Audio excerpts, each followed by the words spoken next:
Alam mo, kapag mag-a-abroad ka, dapat buo at malakas ang loob mo.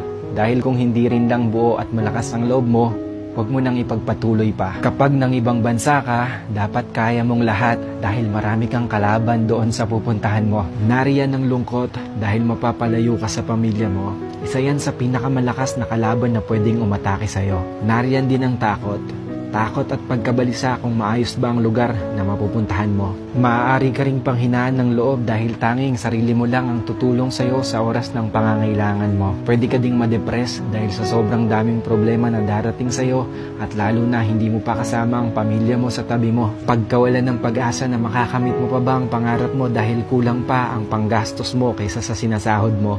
At marami pang iba. Ilan lang yan sa maaari mong maranasan kapag nang ibang bansa ka. Pero dapat kapag nag-abroad ka, kaya mong magtiis at magsakripisyo para sa pangarap mo. Kaya mong indahin ang lahat ng lungkot para sa pamilya mo. Kaya mong kainin ang pride mo kahit na alam mong iba ang trabaho na madadatnan mo sa pupuntahan mo. Kaya mong magtiyaga ng matagal na panahon para sa mga minamahal mo. At kaya mo dapat makibagay lalo na't iba't ibang klase ng tao at nasyonalidad ang makakasalamuha mo. Kapag nag-abroad ka, lahat ng feelings ay mararamdaman mo.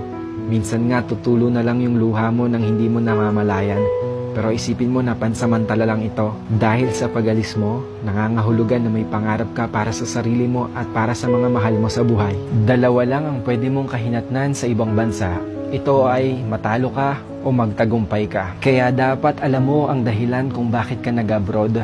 Hindi yung sinubukan mo lang dahil kung may dahilan ka, mas malaki ang tsansa na magtagumpay ka. Ang salitang abroad, masarap pakinggan lalo na sa mga taong hindi pa nakakaranas nito dahil ang nasa isip nila ay kapag nasa ibang bansa ka ay mapera ka o parang tumatay ka ng pera. Hindi porkit nag-abroad ay mapera na. Pagod at hirap ang katumbas ng bawat dolyar na iyong kikitain sa ibang bansa. Kahit sobrang nakakapagod, basta ang pamilya mo ay iyong mataguyod at mabigyan mo ng buhay na maginhawa kahit kapalit pa nito ay pangungulila. Kapag nasa abroad ka na, sobrang daming pagsubok ang iyong haharapin. Kaya dapat tibayan at lakasan mo ang loob mo. At isipin mo kung sino-sino ba ang mga inspirasyon mo kung bakit ka ng ibang bansa. Piliin mo ang mga taong pakikisamahan mo. Yung mga tao na magtuturo sa'yo kung papaano maging mabuting tao. At higit sa lahat, huwag mong isipin na mag-isa ka at huwag kang matakot dahil kasama mo palagi ang Diyos. Kayang-kaya mo yan.